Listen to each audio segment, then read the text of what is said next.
नमस्कार, मैं हूं मृत्युंजय कुमार झा और जी बिजनेस एनसीडीएक्स आईपीएफ की खास पेशकश कमोडिटी की क्लास में आपका स्वागत है। और कमोडिटी की क्लास का आज बजट विशेषांक है, बजट स्पेशल है।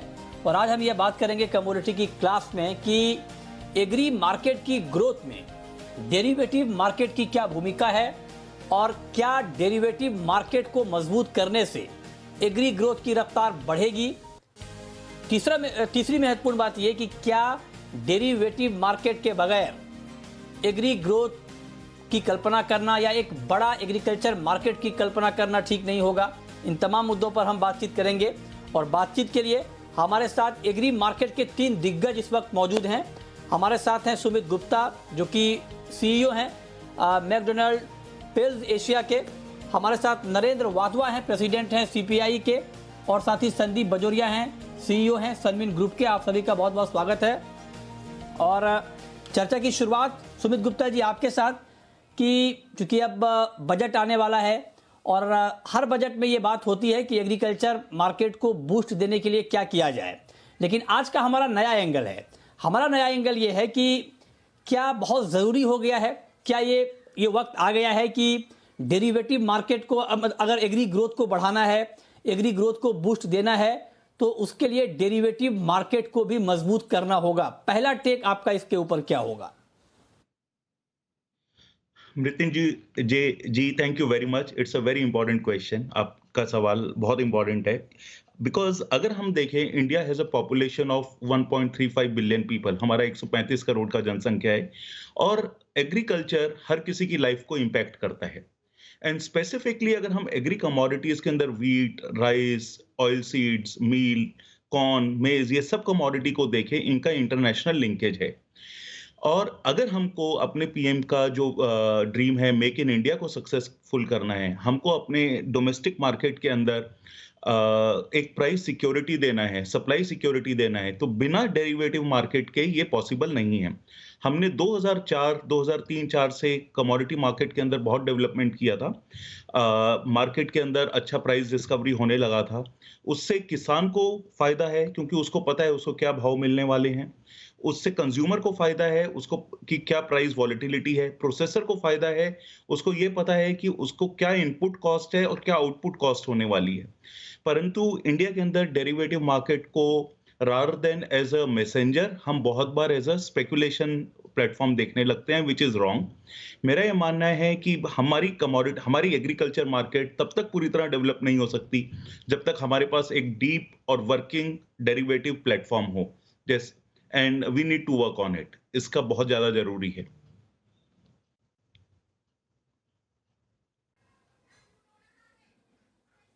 ओके, तो ये आपने बहुत महत्वपूर्ण बात कही कि इस तरह से ट्रीट करना कि एग्री मार्केट स्पेकुलेटिव मार्केट है, ये ठीक नहीं होगा। और आप कह रहे हैं कि ओवरऑल खेती किसानी को मजबूत करने के लिए बहुत ज़रूरी है कि आपका डेरिवेटिव मार्केट भी मजबूत हो।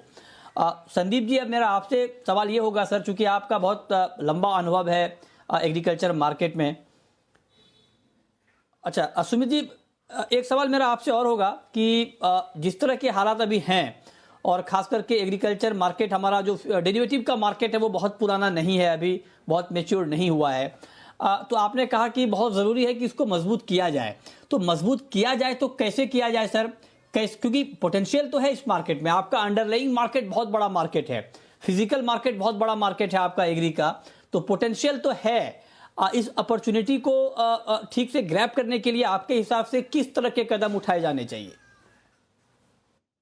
थैंक यू मृत्युंजय जी। अगर हम इसको, मैं इस सवाल को आंसर करने के लिए एक स्टेप बैक लेके आई विल से कि आज हम एक ग्लोबली हाई इन्फ्लेशन वर्ल्ड के अंदर जी रहे हैं। कमोडिटी के प्राइसेस, सभी कमोडिटी के भाव ऊपर रहने वाले हैं क्योंकि there is zero political tension, geo economic tension है, वेदर के कारण डिस्ट्रप्शंस हैं।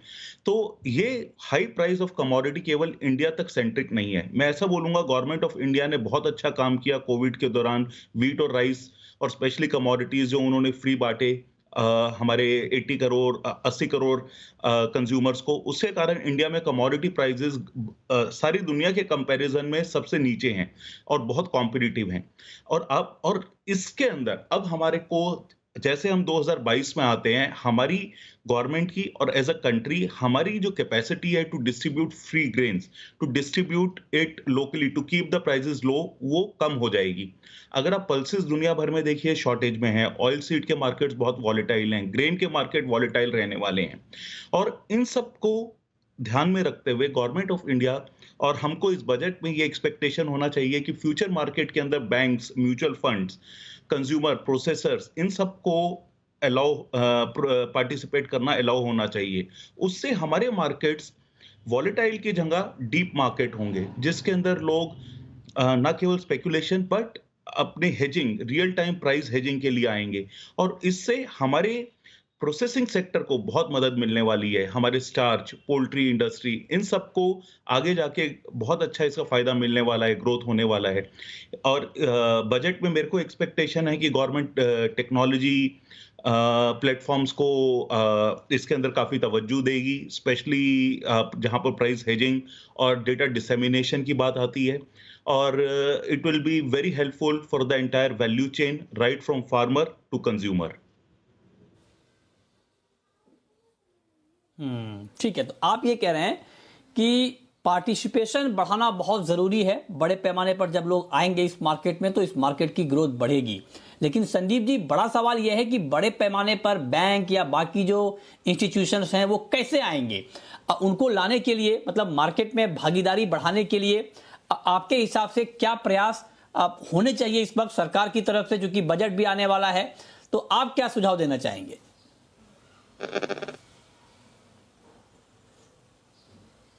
जी, ये देखिए, पार्टिसिपेशन बढ़ाने के लिए गवर्नमेंट को बहुत सारे स्टेप लेने की जरूरत है, और एक्चुअली अभी ये इन दिनों में जो एग्री कमोडिटी के फ्यूचर्स को जो साल भर सस्पेंड किया गया है, उसने लोगों को थोड़ा अननव कर दिया है और ये मूव थोड़ा रेट्रोग्रेड हो चुका है। बट हम कोशिश कर रहे हैं कि अभी मस्जिद का क्रॉप आने वाला है और यूपी के इलेक्शन भी 10 मार्च तक सब हो जाएंगे, तो उसके बाद में ये फ्यूचर्स वापस रीइंस्टेट हो जाए। स्पेशली रेपसीड मस्टर्ड सीड का फीचर बहुत जरूरी है, क्योंकि क्रॉप बड़ा लग रहा है। लास्ट से 80 लाख का क्रॉप था, अभी ज्यादा में से 100 का क्रॉप होगा। किसानों को अच्छे सही दाम मिले, राइट दाम मिले, एफपीओ को, किसानों को, सबको हेज करने का मौका मिले फ्यूचर्स में अपने रिस्क को। तो उसके लिए ये रेपसीड मस्टर्ड सीड का फीचर शुरू करने के लिए बहुत जरूरी है, ये गवर्नमेंट को लिखा गया है, तो इस पे हम पूरी कोशिश करेंगे। और जहाँ तक पार्टिसिपेशन बढ़ाने का सवाल है, आई थिंक ये इसकी तरफ हम जा रहे हैं। बहुत सारी चीजें हमारे मार्केट्स में इस तरह की हो चुकी है कि जिसमें लोगों का वर्ल्ड वाइड इंटरेस्ट बन चुका है। आज हम बहुत सारे देशों में बात करते हैं जो हमारे को वेजिटेबल ऑयल सप्लाई करते हैं, मलेशिया, इंडोनेशिया, सिंगापुर है, रशिया, यूक्रेन है, या अमेरिका है, वो लोग भी इंडिया के फ्यूचर्स का ट्रैक रखने लग गए हैं, और एमसीएक्स, सेंसेक्स पे क्या चल रहा है, क्या नहीं चल रहा है, तो वो सब चीजें वो ध्यान रख रहे हैं। इंडिया में एग्री सेक्टर में क्या क्या इनोवेशन हो रहा है, वो भी सब ध्यान रख रहे हैं। और मैं तो कहूंगा कि ये 3 फार्म लॉ वापस हो गए, ये एक थोड़ा सा डेफिनेटली रेट्रोग्रेड स्टेप था, लेकिन उससे कोई दुनिया पूरी नहीं हो गई है, उससे कोई ये नहीं हो गया कि आगे कुछ नहीं हो सकता। ये एक कदम था, लेकिन बहुत सारे दूसरे कदम है जो एग्री सेक्टर में एक रेवोल्यूशन बन गया है। इतने सारे एग्री स्टार्टअप आ गए हैं कि जो इतने सब तरह का सपोर्ट देने, प्री हार्वेस्ट, पोस्ट हार्वेस्ट, सब तरह का सपोर्ट देने के लिए इतने स्टार्टर्स जो आ गए, इतने इनोवेटिव आ गए, ड्रोन टेक्नोलॉजी का इनोवेशन आ गया है। वेदर में वेदर स्टेशन 25-25 किलोमीटर के लगने लगे हैं, जिससे थोड़ा थोड़ा आइडिया है, एसी के साथ लगा है। तो ये इतना सारा रिवोल्यूशन एग्री सेक्टर में हो रहा है, और इससे इंडिया की किसान को एग्री प्रोडक्टिविटी, एग्री क्वालिटी, ये सब बनने में, बढ़ने में बहुत सहायता मिलने वाली है। मुझे तो लग रहा है कि अगले 2-3 सालों में वर्ल्ड का ध्यान इंडिया की तरफ है, और इंडिया डेफिनेटली जैसे इंडस्ट्री में, ठीक है सर, ठीक है, आगे बढ़ रहा है, इसमें भी बढ़ेगा। ओके, ठीक है, ये आपके सुझाव बहुत महत्वपूर्ण है। लेकिन जब हम ये बात कर रहे हैं, ये बहुत महत्वपूर्ण मुद्दा है, बहुत अहम टॉपिक है जिस मुद्दे पर आज हम बात कर रहे हैं। वो इसलिए कि आप देखिए कि अभी चौतरफा क्या चर्चा होती है।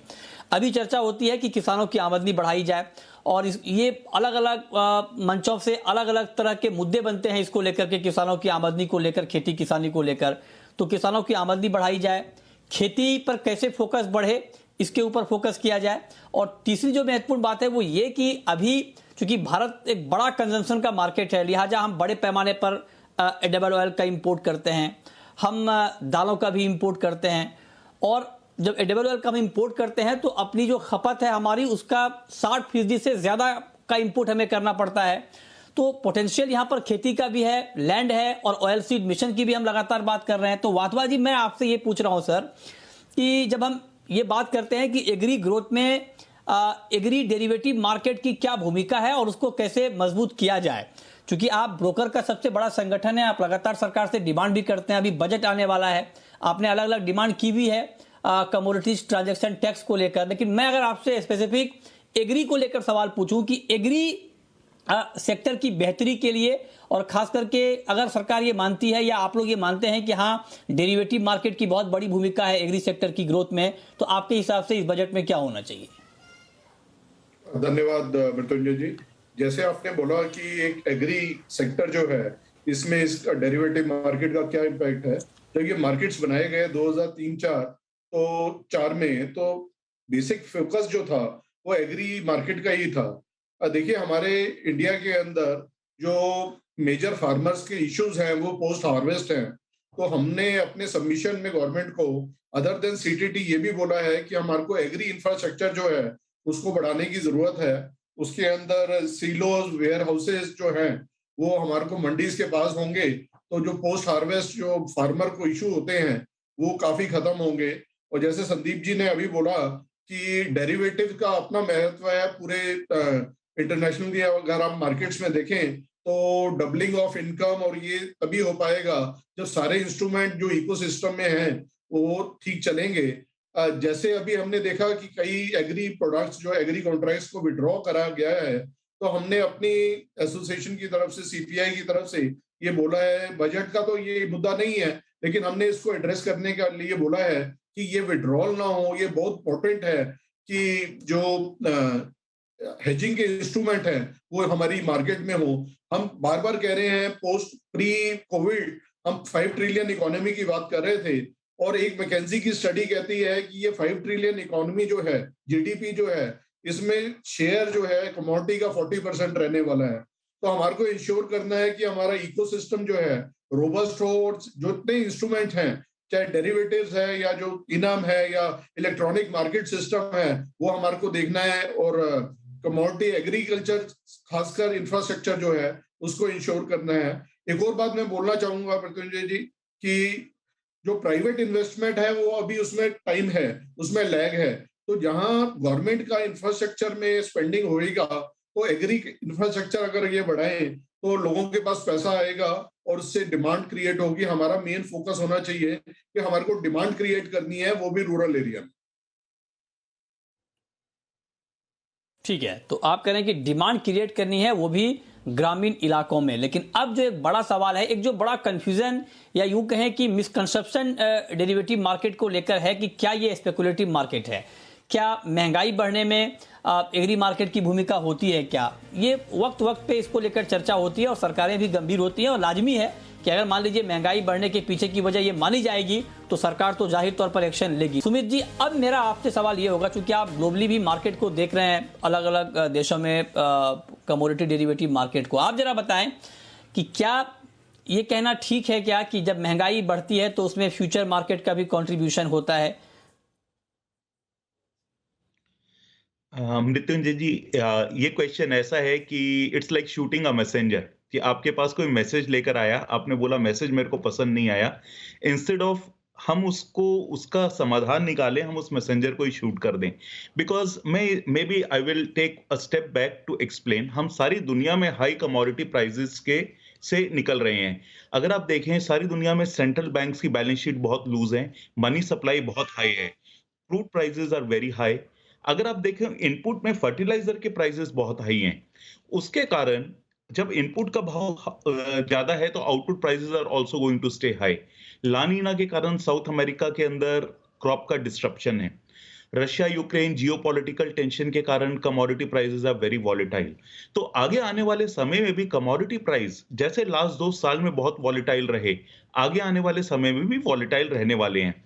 इसमें future market it only act as a messenger, जो आपको टाइम से पहले ये बताती है कि ऐसा सिचुएशन आने वाला है। अगर हम उस बैड न्यूज को स्पेकुलेशन माने जो कुछ कमोडिटीज में हो सकता है हो, लेकिन उसका सोल्यूशन फ्यूचर बैन करना या कमोडिटी कॉन्ट्रैक्ट्स को खत्म करना नहीं है। उसका सोल्यूशन है कि इन मार्केट्स को हम और डीप कैसे बनाएं, इन मार्केट्स को हम और लिक्विड कैसे बनाएं। एंड फ्रॉम 2004 टिल नाउ जो स्टेप्स लिए गए थे वो एक बहुत ही पॉजिटिव डायरेक्शन में थे, जो किसान, कंज्यूमर और प्रोसेसर सबके लिए बहुत अच्छे थे। तो मेरा कतई मानना नहीं है कि फ्यूचर मार्केट किसी भी स्तर पे प्राइस को एस्केलेट करती है, क्योंकि प्राइस केवल सप्लाई और डिमांड सिचुएशन से हमेशा चलते हैं, और सारी दुनिया में सप्लाई बहुत वॉलेटाइल है, उसके कारण प्राइसेस बहुत वॉलेटाइल है, और भारत दुनिया की सप्लाई चेन का एक हिस्सा है, and we can not be separate from the global supply chain. Okay, तो आप कह रहे हैं कि फ्यूचर मार्केट की भूमिका नहीं होती है महंगाई में, ये आपका तर्क है। लेकिन संदीप जी, ये डिबेट बहुत लंबे वक्त से चल रहा है कि फ्यूचर मार्केट कितना जिम्मेदार है महंगाई के लिए। ये ठीक है, ये डिबेट चलता भी रहेगा, और सरकार गंभीर इसलिए होती है, और सरकार के लिए ये ज़रूरी भी है कि अगर महंगाई बढ़ रही है और उसके पीछे कोई वजह अगर बताई जा रही है तो सरकार उसको देखे। लेकिन चूंकि आप लोग कमोडिटी मार्केट को बहुत क्लोजली ट्रैक करते हैं, अगर आपको ये सुझाव देना हो कि इस कंफ्यूजन को या इस मिसकॉन्सेप्शन को कैसे दूर किया जाए, क्योंकि मार्केट में फियर फैक्टर तो हो जाता है, जब सरकार इंटरवीन करती है तो मार्केट में डर का माहौल तो बनता है कि पता नहीं आगे क्या होगा, और सरकार की भी अपनी मजबूरी है, सरकार को कंज्यूमर को भी देखना है। तो ये कंफ्यूजन दूर हो जाए पूरी तरह से स्थायी तौर पर, इसके लिए क्या प्रावधान होने चाहिए ताकि सरकार के जहन में भी इस बात को लेकर कोई आपत्ति ना हो और मार्केट भी विदाउट फियर अपना काम करता रहे? ये बीच का फॉर्मूला क्या हो सकता है सर इस मुश्किल को दूर करने के लिए?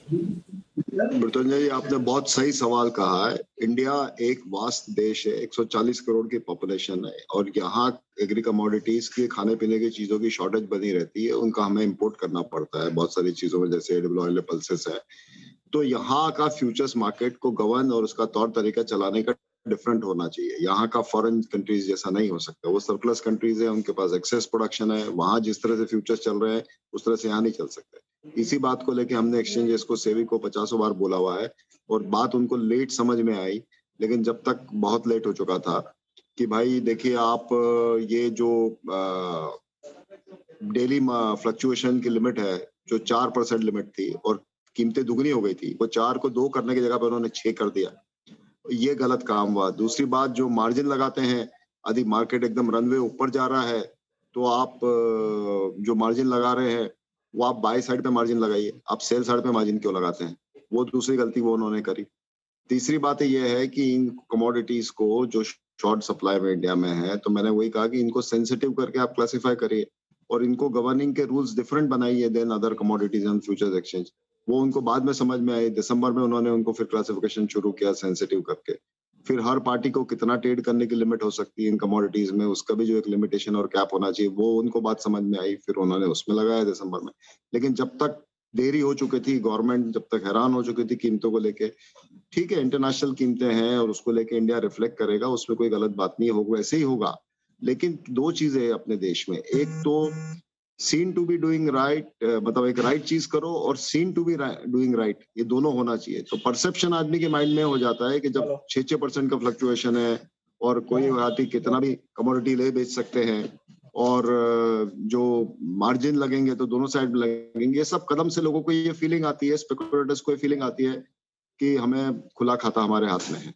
लेकिन ये दूसरे मेजर्स आप साथ में लगा के और उसको गवर्न करेंगे और इनको सेंसिटिव कमोडिटी करके क्लासिफाई करेंगे, तो मुझे लगता है गवर्नमेंट को भी कॉन्फिडेंस आएगा और जनरल पब्लिक को भी ये परसेप्शन नहीं बनेगा कि एग्री के फ्यूचर्स जो है वो स्पेकुलेटर्स इनको चलाते हैं, ये करते हैं, वो करते हैं। वो परसेप्शन भी धीरे धीरे कम हो जाएगा या नहीं रहेगा।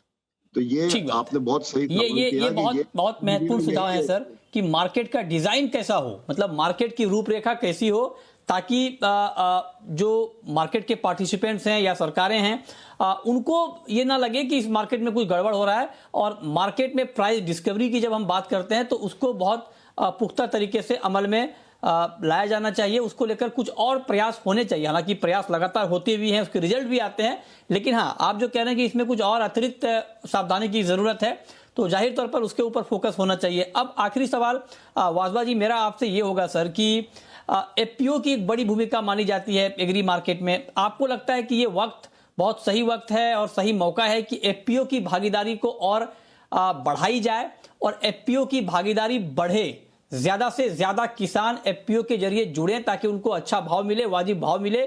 पूरी लड़ाई ही इसी बात की है। उसको लेकर के क्या होना चाहिए इस बजट में? मैं बिल्कुल एग्री करता हूँ मृत्युंजय जी। एफपीओ की बहुत भागीदारी है और सीडैक कमेटी के अंदर कंटिन्यूअस ये डिस्कशन रहता है कि इसको कैसे पार्टिसिपेट एफपीओस को कराया जाए। और ये बहुत अच्छा पीछे स्टेप था कि एफपीओस ने पार्टिसिपेट करना भी शुरू करा था। तो गोइंग फॉरवर्ड मेरे को लगता है कि जितना जो अगेन मैंने बोला है कि पोस्ट हार्वेस्ट जो फार्मर्स के इशू हैं, ये अगर ये ग्रुप जैसे एफपीओस आएंगे तो ये उसको सॉर्ट आउट कर पाएंगे। और हमारे को सारे इंस्टीट्यूशनल प्लेयर जो हैं उनको लाने की जरूरत है, चाहे वो फाइनेंशियल प्लेयर्स हैं या उसके स्पॉट मार्केट के प्लेयर्स हैं। देखिए पहले इक्विटी मार्केट में क्या होता था, एफपीआई सेलेक्ट करते थे तो हम डरते रहते थे कि हमारी मार्केट गिर जाएगी।